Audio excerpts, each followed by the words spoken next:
Bismillahirrahmanirrahim. Assalamualaikum warahmatullahi wabarakatuh. Asyhadu an la ilaha illallah, asyhadu anna Muhammadar Rasulullah. Allahumma sholli ala sayyidina Muhammad wa ala ali sayyidina Muhammad. Kama sholaita ala sayyidina Ibrahim wa ala ali sayyidina Ibrahim fil alamina innaka Hamidum Majid.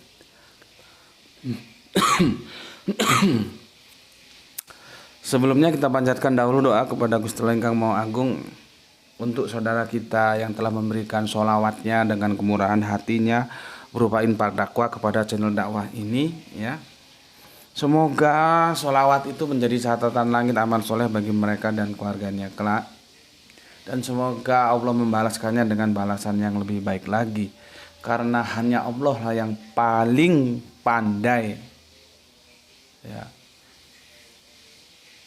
membalas kebaikan hambanya, ya. Kalau aku bisanya hanya terima kasih dan mengajak semua seluruh viewer di sini untuk berterima kasih, gitu.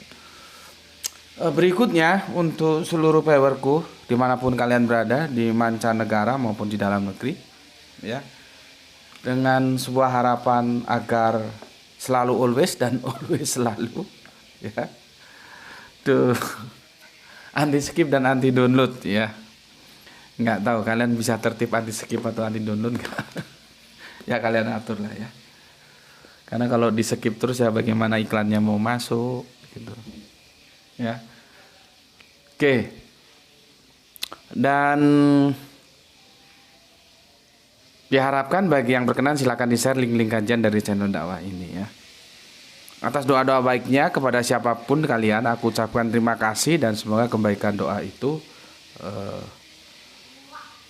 tercurahkan juga untukmu semua. Amin amin ya robbal alamin. Oke, ini sibuk jadi kita shotnya malam, mungkin nanti ngunggahnya agak telat, ya, tidak ada masalah. Kita harus bagi-bagi waktu, ya. Jadi dunia kita dapat, akhirat kita dapat. Gak batuk-batuk, ini baru pulang ini. Minum kopi dulu. Bismillahirrahmanirrahim.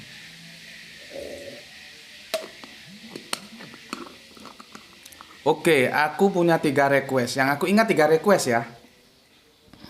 Nanti kalau aku lupa tolong diingatkan. Seingatku sih 3. Pertama bumi datar. Yang kedua tentang Al-Qamar, sebetulnya bulan terbelah itu gimana sih.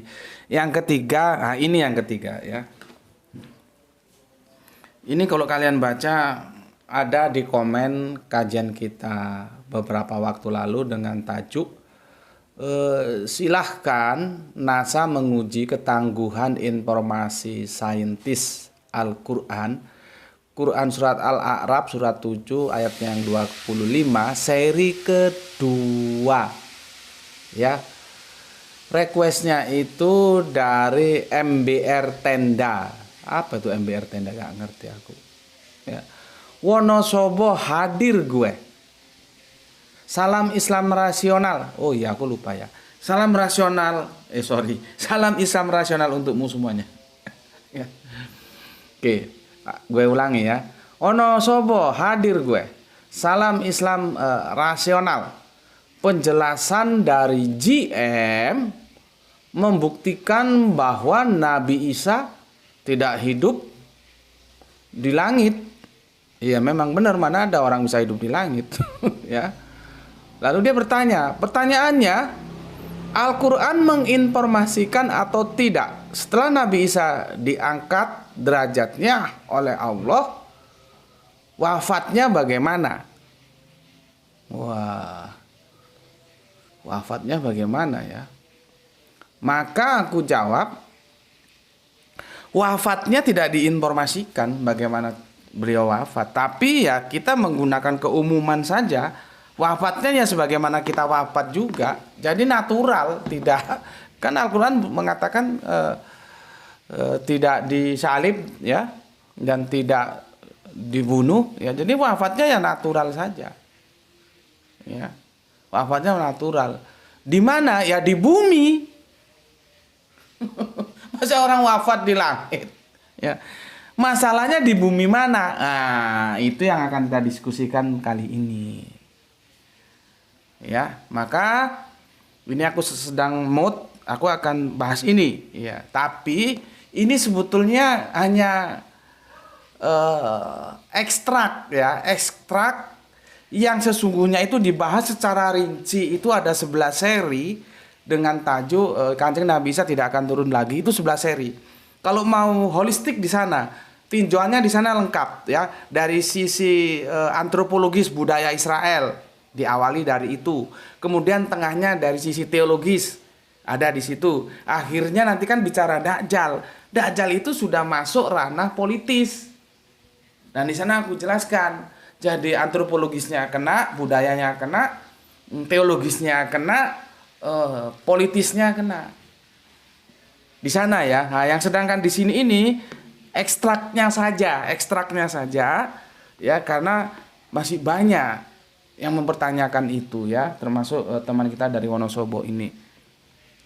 Ya karena juga kemampuan orang itu tidak sama, ya. Yang 11 seri itu memang benar-benar belajar, jadi videonya itu harus benar-benar dipentelengi, ya. Mungkin ada yang nggak mampu untuk melakukan bukis seperti itu, ya sudahlah, ya. Kebetulan juga banyak yang nanya, coba aku bikinkan ekstrak yang dengan itu paling tidak garis besarnya kalian ngerti. Tapi kalau ngerti secara rincinya belum, kalian harus lihat yang berapa itu, ya, 11 seri Kanjeng Nabi Isa tidak turun lagi, di sana komplit, ya. Sehingga ketika kamu diskusi itu kamu ngerti petanya, ngerti roadmapnya, ya. Oke, maka dari itu tajuk kali ini yaitu di sini Allah, ya, menempatkan Kanjeng Nabi Isa, ya. Tajuknya di sini Allah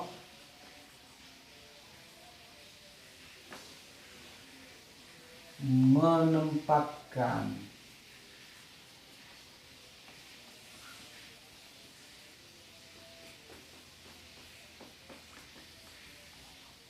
Kanjeng Nabi Isa, ya, atau Yesus, ya, sebagai upaya penyelamatan. Upaya penyelamatan itu apa ya bahasa singkatnya, ya? Kan dia tanya itu setelah diangkat lalu matinya gimana? Nah, ya aku jawab, matinya ya seperti mati kita. Yang jadi masalah matinya itu di mana? Ya di tempat di mana beliau oleh Gusti Allah Agung, ya, ditempatkan, ya, Kanjeng Nabi Isa atau Yesus sebagai upaya penyelamatan. Apa safety? Apa tuh penyelamatan itu tuh? Safety atau apa, ya?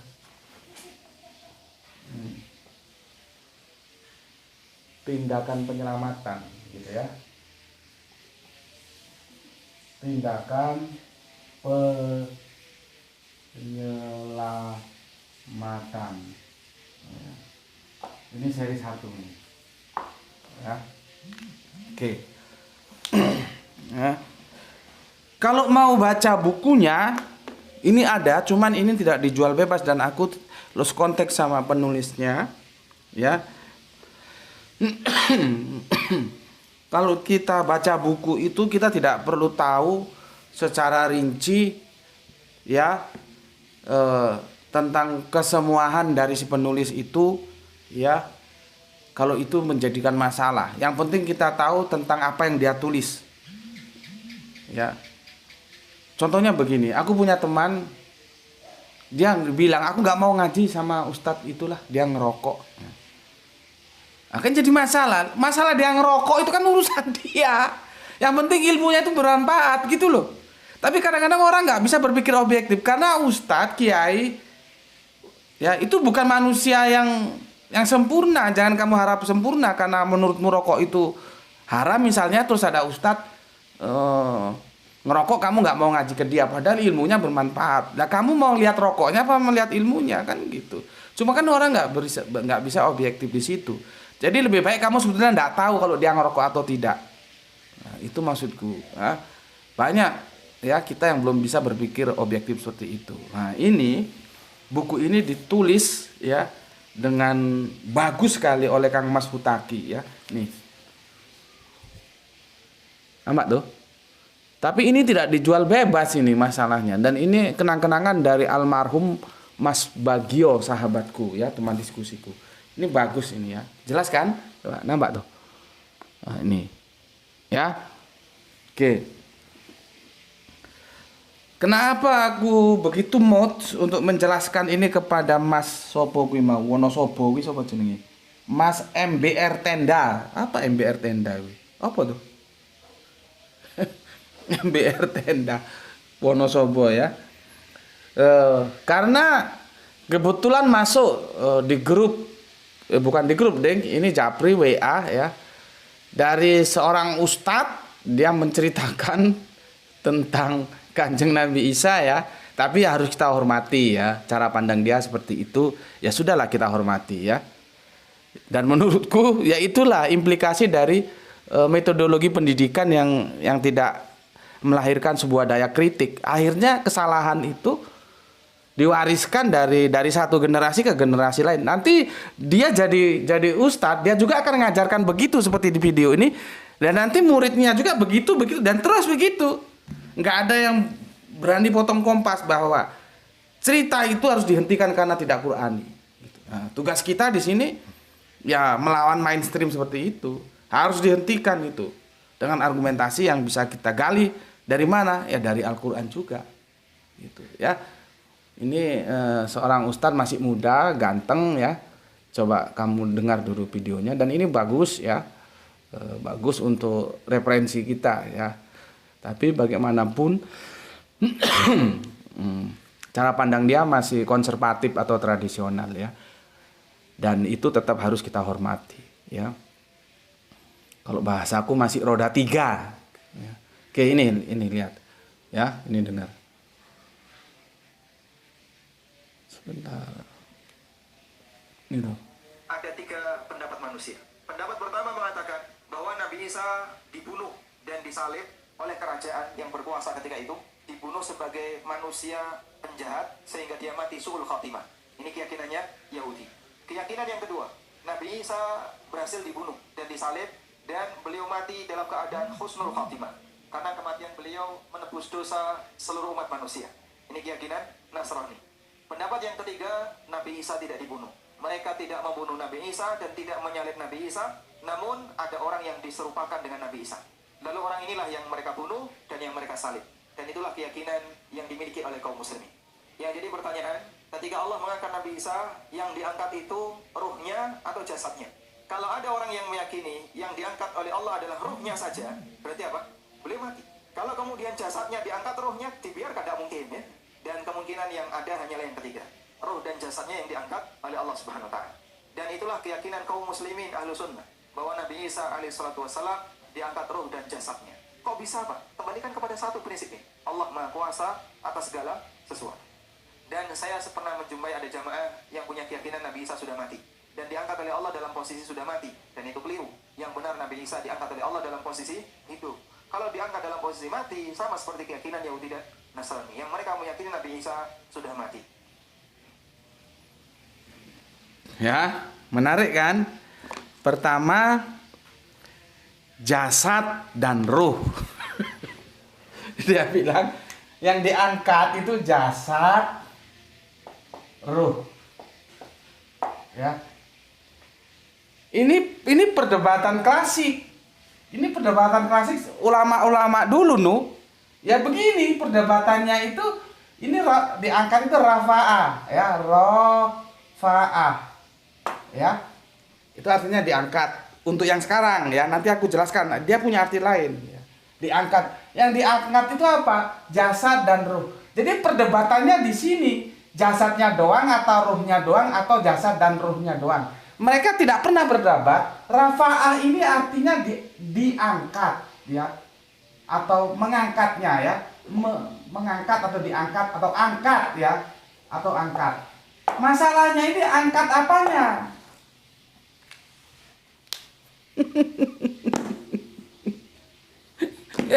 Masalahnya di sini nggak diperdebatkan. Mereka sepakat angkat ini seperti aku ngangkat ini, nih. Jadi yang diangkat itu fisik dan metafisik, ya. Kalau ruh itu kan metafisik. Kalau jasad fisik. Ya seperti ini. Diangkat tuh begini, dia pahami, ya. Dia tidak dulu berdebat di sini. Angkat yang seperti apa? Kan aku sudah kasih contoh. Ya.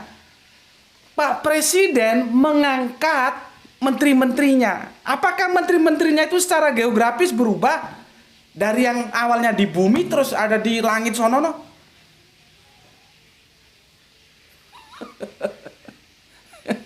Kan tidak. Dia tetap aja menterinya itu di bumi. Meskipun dia diangkat oleh presiden. Ya, pertarungannya, kesalahan ulama-ulama terdahulu, mereka tidak bertarung di sini. Rafa'a itu apanya? Diangkat-angkat apa? Ya, mereka bertarungnya di sini, di jasadnya, apa ruhnya, atau jasad dan ruhnya. Mereka terlewati di sini. Ulama-ulama itu begitu, ya, di buku-buku ya. Maka baru datang mengkritik. Anda jangan kesusu ke sini dulu. Apa itu memahami diksi diangkat itu? Karena seorang presiden ketika mengangkat menterinya kagak kemana-mana, jasadnya ya di situ, ruhnya ya di situ.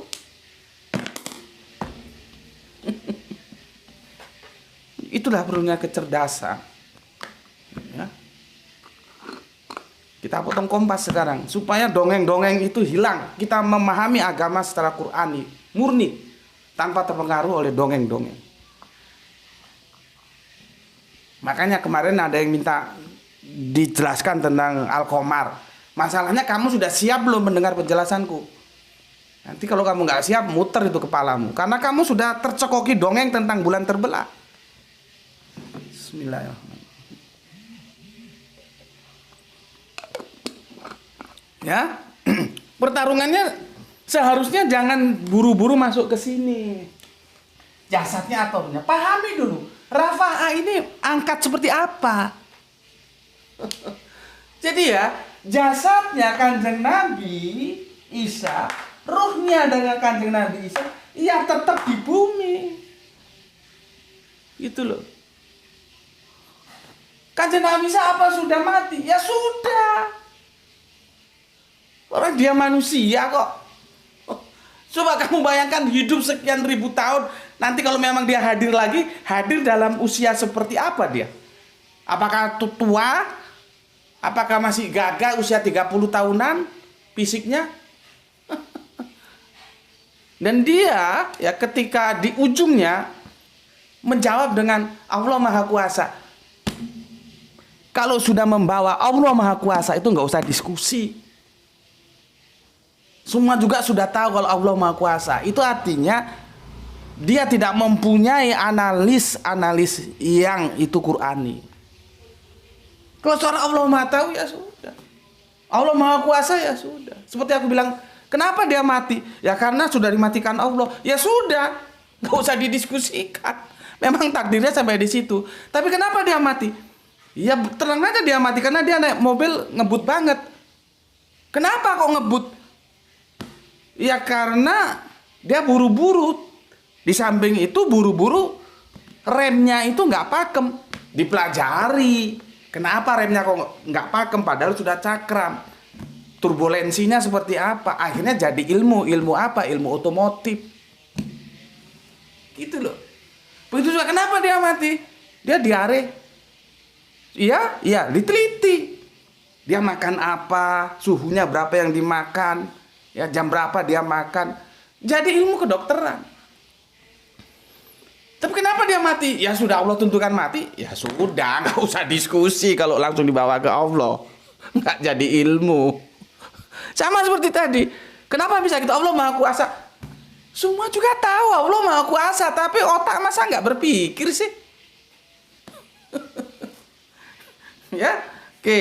Itu introduction-nya. Kalau soal pilihan-pilihannya memang seperti itu, aku setuju ya. Ketika Yahudi ya seperti itu dan nanti akan kita bahas ya. Nasrani ya seperti itu ya, penebusan dosa ya. Kalau Yahudi itu su'ul khotimah ya, Kalau khotimah itu khatam, tamat, menutup kehidupannya. Jadi kalau ada khotimah itu sama dengan khatam. Berapa kali kamu baca Quran sudah khatam? Nah, sudah khatam sudah tutup, sudah selesai. Ya, supaya kamu ngerti khotimah ya. Kalau Kristen husnul khotimah, mati yang baik karena menebus dosa-dosa mereka, dan itu sudah kita bahas lewat apa namanya kemarin, buah terlarang itu ya. Mana ada dosa waris itu, kecuali dikasih dongeng aja kamu itu. Ya, setiap orangnya berdosa atas dirinya sendiri. Kalau rasionya jalan mesti begitu. Berikutnya kita. Ya. Kita itu sebetulnya bagaimana? Nah, perdebatannya di sini. Ini perdebatan klasik. Nanti turun lagi. Oke, sekarang kita lanjut ke ayat dulu ya, ke ayat. Bismillahirrahmanirrahim. Nih, kasih air dikit deh. Ya, kasih air dikit. Supaya kamu tahu ya, duduk permasalahannya sebenarnya itu di mana sebetulnya Kanjeng Nabi itu ditempatkan oleh Allah setelah diangkat. Terlepas angkatnya itu apapun nanti kita bicarakan. Ya. Kalau soal wafatnya ya sama seperti kita. Ya, sama. Nah, oke. Membacakan episode Kanjeng Nabi Isa, kita itu tidak bisa tidak harus bertolak dari Quran surat 4 ya. Si basah. Wes amai kertas saya. Ya. Ya. Sebetulnya yang mau kita bidik Quran surat An-Nisa ya, surat 4 158, tapi nggak bisa, harus dari 157. Ya. Nih, dalil pertamanya, supaya kalian ngerti ini, ya. Quran surat An-Nisa. Surat 4 157. Nanti dilanjut ya. Quran surat An-Nisa surat 4 158. Jadi supaya komprehensif ya. Ya. Oke, sebelum aku lanjutkan ini supaya nggak menumpuk, ya, aku bacakan dulu komen kalian di yang kemarin ya tentang samawat itu ya, nggak ada orang hidup di samawat. Oke, supaya nggak numpuk ini, kalau numpuk aku punya utang kalian nanti. Oke. Mas Ikhwan Tamim, Tangerang. Gus, doa terbaikku buat Tuan Guru dan viewer channel ini. Salam Islam Rasional. Oke, salam Islam Rasional juga untukmu ya. Soleha Gispati, alhamdulillah Palu nyimak Tuan Guru. Thanks, udah membenahi terjemahan yang salah dan menghajar pemikiran yang tidak benar agar tidak mewariskan lagi kebodohan dan dongeng yang mainstream. Salam Islam Rasional. Oke, terima kasih Soleha Gispati ya. Ingat yang dihajar pemikirannya lo ya. Ya. Panas ini pakai lampu ya. Sumuk. Deh, kambingnya bapak ini sumuk. Sana. Oke. Aku lanjut. Kang Mas Isdianto, PPTK. Alhamdulillah Gus, Sidamani hadir menyimak kajian. Mantep metode penjelasannya dan mencerdaskan. Semoga sehat selalu dan murah rezeki Gus. Matur nuwun Kang Mas Isdianto yang ada di Sidamanik ya. Kemudian ini saudara kita jauh ini ya, dari Pulau Ambon Manise. Kang Mas Halim Rais. Assalamualaikum warahmatullahi wabarakatuh. Salam Islam Rasional. Oke, Islam Rasional kembali untukmu. Ambon hadir Tuan Guru, izin untuk menyimak dan mengambil pengetahuan juga ilmu yang diberikan. Monggo silahkan. Alhamdulillah, terima kasih Tuan Guru, kajiannya sangat bermanfaat. Dukungan serta doa terbaik dari kami kepada GM sekeluarga yang senantiasa dalam perlindungan kasih dan sayangnya Allah Subhanahu wa taala. Amin ya Allah. Kami akan selalu bersabar dalam menunggu kajian terbaru dari Tuan Guru hanya di channel tercinta dan terfavorit ini. Terima kasih untuk Kang Mas Halim Rais. Salam untuk semua keluarga-keluargaku yang ada di Ambon Manise. Begitu juga saudara-saudaraku yang ada di Ambon Manise ya.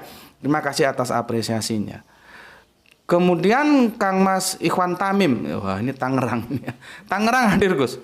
Doa terbaikku buat Tuan Guru dan viewer channel ini, salam Islam rasional. Oh 2 kali dia ya, 2 kali dia. Oh enggak sekali, cuman mundur ke belakang. Kang Mas Nurkolis Brebes hadir nyimak, sehat selalu sekeluarga. Salam Islam rasional Guru. Oke, terima kasih Kang Mas Nurkolis. Abah kita, Abah Gelung dari Bogor Timur. Terima kasih. Salam Islam rasional.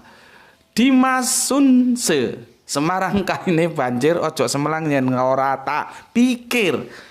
Menyimak kajian Gus, salam Islam rasional. Oke, salam Islam rasional kembali untukmu.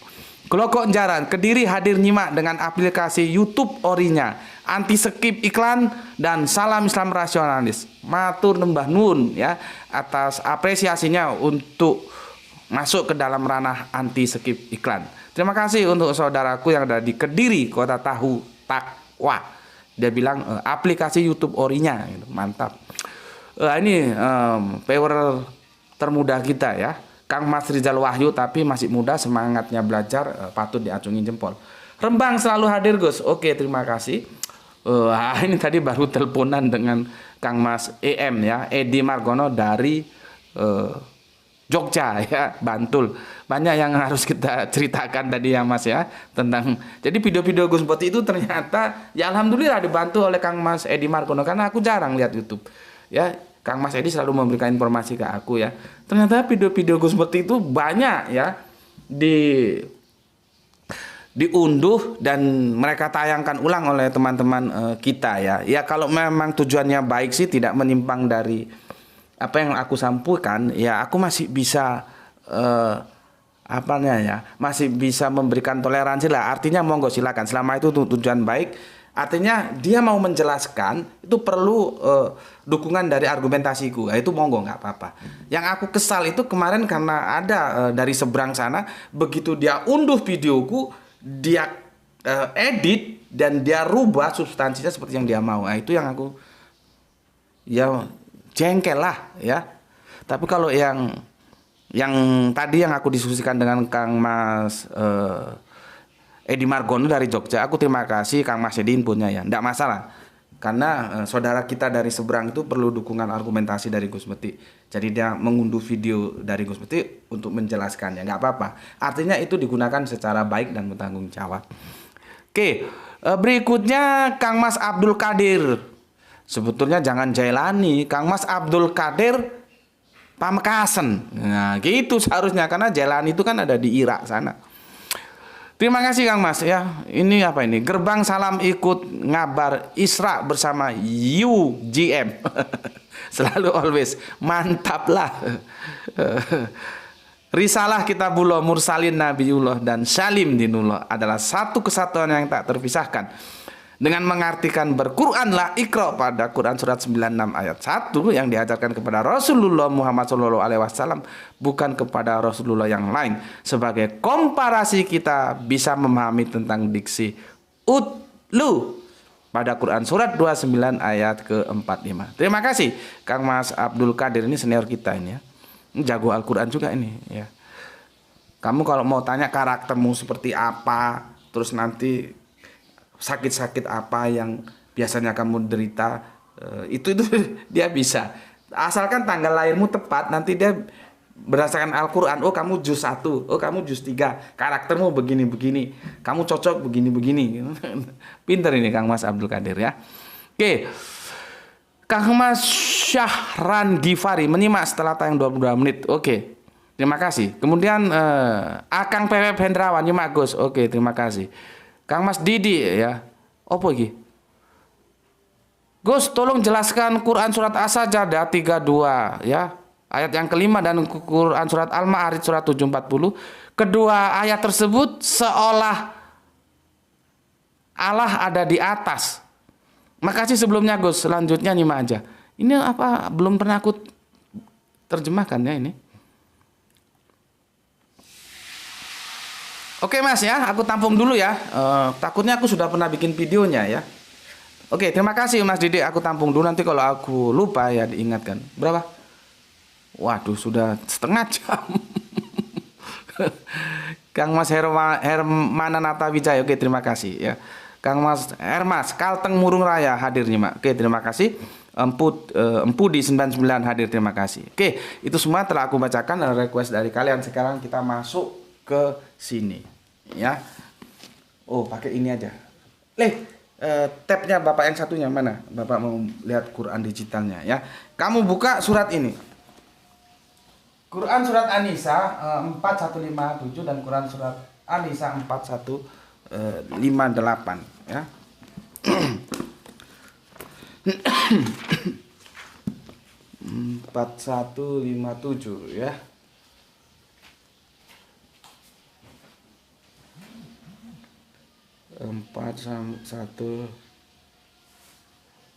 Ini dibeliin pewer kita ini dari aslinya Jogja, tapi sekarang bertugas jadi pengacara beken di Semarang. Ini ya. Jadi kalau punya 2 tab enak. Surat 157.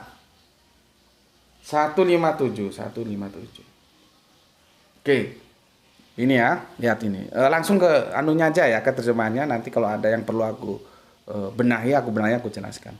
Bismillahirrahmanirrahim. Dan kami hukum juga karena ucapan mereka. Siapa mereka itu? Harus tahu dulu. Maka lihat di atasnya. Mereka itu adalah Yahudi. Ya. Bukan Kristen. Nanti Kristen di sini salah alamat nanti dia. Ya. Oke ya. Karena ucapan mereka Yahudi itu, Israel itu, sesungguhnya kami telah membunuh Al-Masih Isa putra Maryam, Rasul Allah. Maka dibantah oleh Al-Quran, padahal mereka tidak membunuhnya dan tidak menyalibnya. Jadi membunuhnya juga tidak, menyalibnya juga tidak. Jadi salah kalau ada yang ngomong disalib tapi tidak terbunuh. Oh enggak. Al-Quran mengatakan disalib ya ora, dibunuh ya ora. Jadi enggak disalib, enggak dibunuh. Ya. Tetapi ya, orang yang diserupakan dengan Isa, ya, itulah yang dibunuh, disalib. Ya. Sesungguhnya mereka berselisih pendapat tentang maksudnya pembunuhan Isa itu. Ya. Selalu dalam keraguan-raguan tentang yang dibunuh itu. Mereka benar-benar tidak tahu siapa sebenarnya yang dibunuh itu, melainkan mengikuti prasangkaan belaka. Jadi mereka tidak yakin telah membunuhnya. Siapa mereka itu? Yahudi ini sebetulnya tidak juga yakin siapa yang dibunuh. Dulu, ya. Itu yang 157. Sekarang yang 158. Ya. Tetapi Allah telah mengangkat. Nah, ini yang aku bilang tadi. Ya, seharusnya perdebatan ulama dulu itu diawali dari kata mengangkat, diksi mengangkat itu sebetulnya mengangkat yang seperti apa. Tapi terlalu nafsong banget. Langsung berdebat, jasadnya apa, ruhnya yang diangkat. Ruhnya apa, jasadnya yang diangkat. Jasad dan ruhnya yang diangkat. Seharusnya debat dulu. Angkat ini maksudnya angkat seperti apa? Temanku ya, karena memang sudah takdir dari Allah tidak punya anak, dia ngangkat anak. Apakah anaknya terus naik ke awang-awang ke langit ke-7 sana atau ke surga? Otak itu memang perlu nutrisi. Caranya apa? Iqra, baca Al-Quran. Ya, oke. Tetapi Allah telah mengangkat Isa. Kemana mengangkatnya? Ke hadiratnya. Ya. Ada lagi mengangkat kepadanya karena dia memakai ya begini. Tetapi ya telah mengangkat kepadanya ilaihi. Jadi mengangkat Allah mengangkatnya kepadanya ilaihi. Gitu. Ya. Oke, sampai sini dulu ya. Aku jelaskan. Perdebatan ini memang begitu mengasikkan. Ya. Aku kasih tahu satu bocoran dulu, tapi ini hanya sekedar pengetahuan. Nggak usah dipikirkan dulu, nanti otakmu miring-miring nanti, justru nggak karu-karuan. Ya. Ada loh yang berpendapat di situ, sebetulnya objek yang jadi permasalahan itu bukan Kanjeng Nabi Isanya, tapi ajarannya. Artinya apa? Yang disalib, yang dibunuh itu ajarannya Kanjeng Nabi Isa. Tapi ini levelnya nanti naik, expand. Jangan dulu. Tapi setidaknya aku sudah membocorkan kepada kamu. Sekarang silahkan kamu explore. Dengan cara apa? Baca Al-Quran. Ya. Jadi ada yang berpendapat, sebetulnya yang jadi titik permasalahan bukan personal Kanjeng Nabi Isa, tapi ajarannya. Artinya yang dibunuh oleh orang Israel itu ajarannya, yang disalib itu ajarannya, yang diserupakan itu ajarannya. Ada yang berpikir seperti itu. Tapi aku bilang ini hanya sekedar informasi saja, tidak dalam waktu yang tepat untuk kita kaji. Sementara kita ngikuti perdebatan ini dulu, ya. Nah, di sini ya Yahudi mengklaim menyalib dan membunuh, ya, dimentahkan oleh Islam.